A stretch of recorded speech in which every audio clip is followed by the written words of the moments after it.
Assalamualaikum warahmatullahi wabarakatuh. Kami dari kelompok 4 yang beranggotakan di Octaviana Winning Room, Muhammadul Wahid, Siti Nur Halim, dan Nadratul Basiroh akan mempresentasikan tentang cara penyelesaian pembagian warisan dan masalah-masalah khusus yang berhubungan dengannya. Berikut adalah pemaparannya. Bismillahirrahmanirrahim. Di sini penetapan ahli waris yang mendapatkan bagian. Itu ahli waris yang mendapatkan bagian yaitu adalah ayah, ibu, suami, paman, anak laki-laki, terus anak perempuan, kakek, terus anak dari paman, terus saudara seibu atau seayah atau sekandung.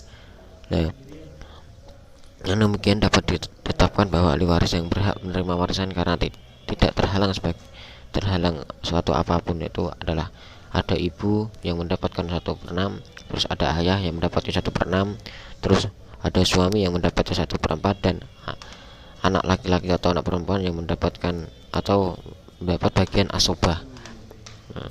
Dan selanjutnya kita turunkan angka bagian-bagian tersebut di atas ya, yang sudah di 1/6, terus 1/6, 1/4 dan asobah tadi. Kemudian kita cari angka yang dapat dibagi 1/6 terus 1/4 dengan tidak pecah. Nah, jika dapat satu angka yang dapat dibagi 6 maka dinamakan masalah 6.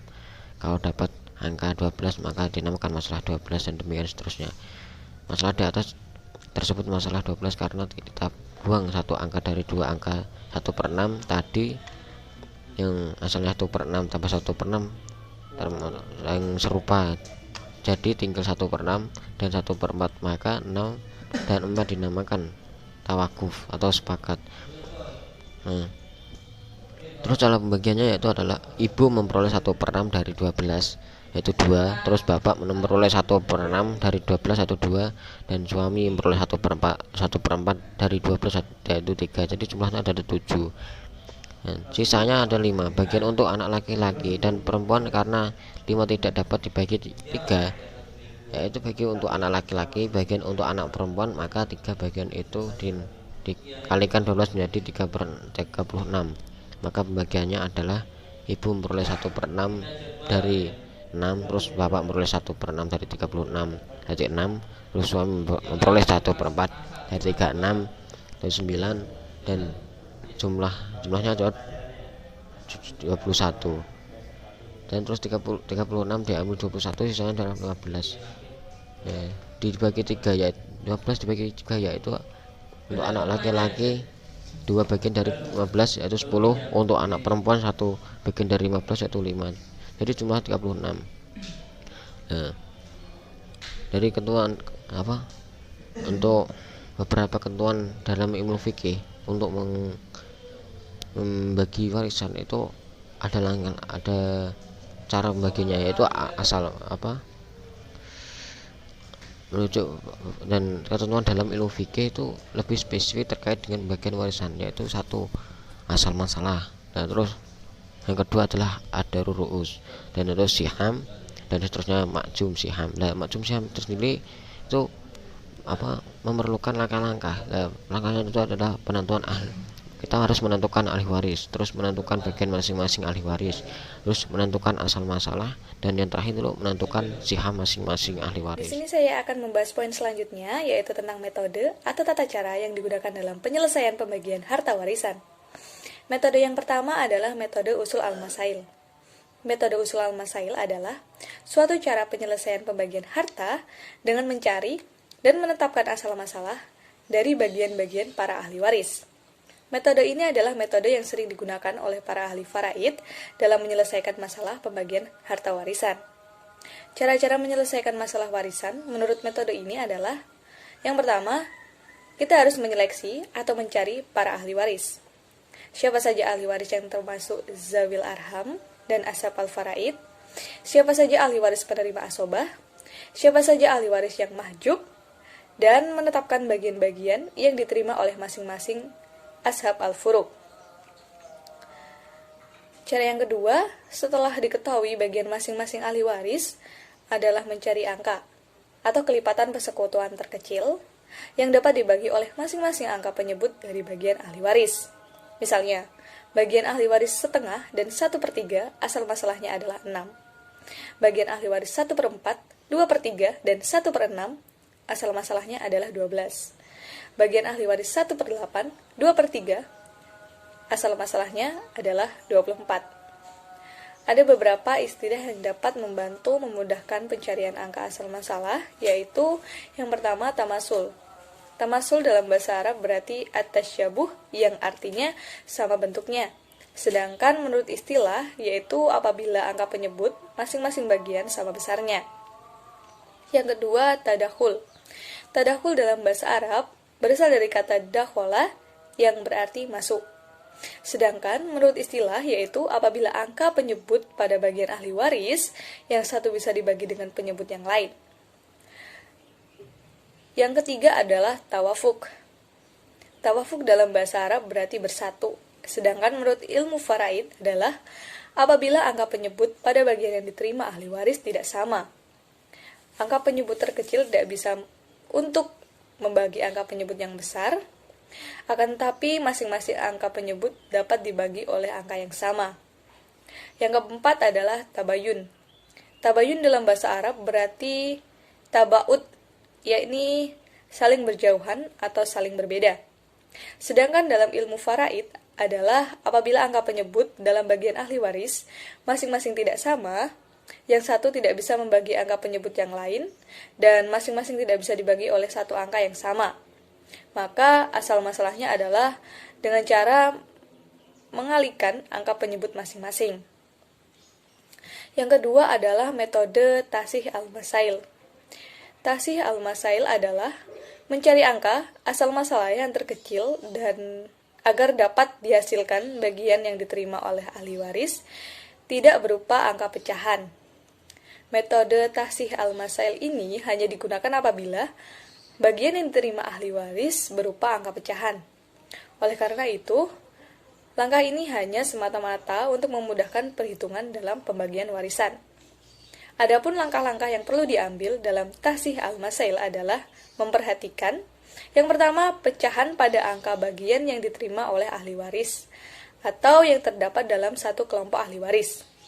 Yang kedua, pecahan pada angka bagian yang diterima ahli waris terdapat pada lebih dari satu kelompok ahli waris.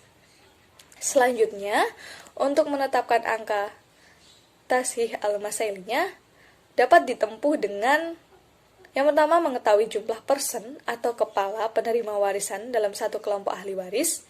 Yang kedua, mengetahui bagian yang diterima kelompok tersebut. Dan yang terakhir adalah mengalihkan jumlah person dengan bagian yang diterima oleh kelompoknya.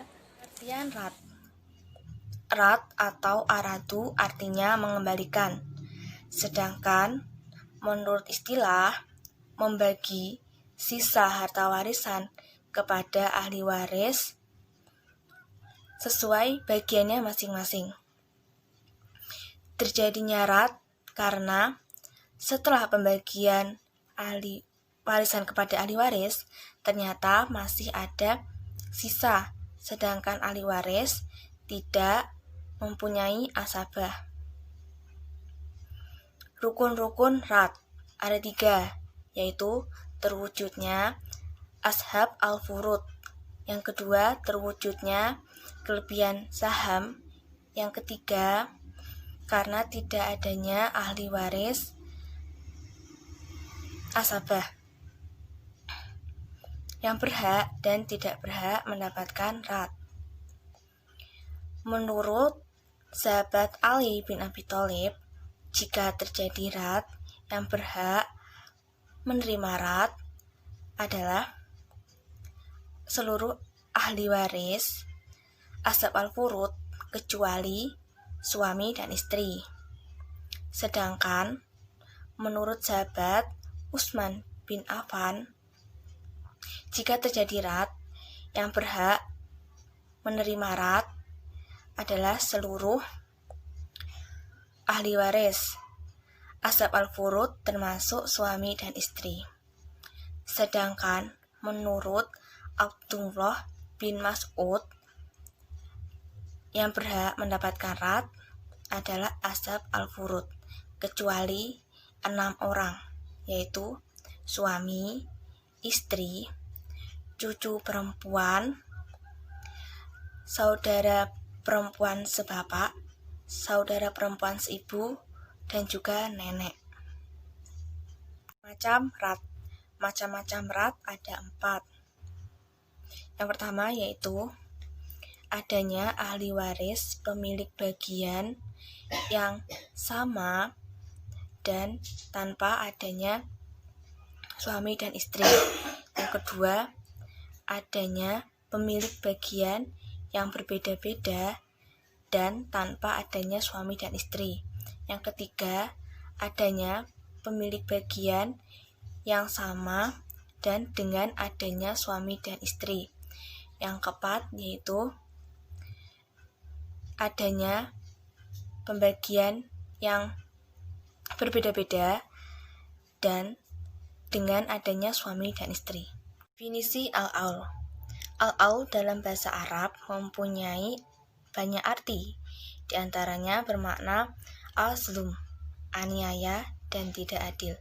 Sedangkan definisi al-aul menurut istilah fuqaha yaitu bertambahnya jumlah bagian fard dan berkurangnya nasib atau bagian para ahli waris. Macam-macam al ada 5, yaitu mubahalah, wara', umul al-furuh, umul al-aramil. Yang kelima yaitu minbariyah. Contoh masalah yang tidak dapat diaulkan. Seseorang wafat dan meninggalkan ayah dan ibu. Pembagiannya seperti ini. Ibu mendapatkan 1/3 bagian dan sisanya menjadi bagian ayah. Dalam contoh ini pokok masalahnya ada 3. Jadi ibu mendapatkan 1 bagian, ayah mendapatkan 2 bagian. Sekarang contoh yang dapat diaulkan. Seseorang wafat dan meninggalkan 3 orang istri, 2 orang nenek, 8 orang saudara perempuan seayah, dan 4 orang saudara seibu. Maka pembagiannya sebagai berikut. Pokok masalahnya ada 12. 3 orang istri 1/6 berarti 3 bagian. Sedangkan bagian kedua nenek adalah 1/6.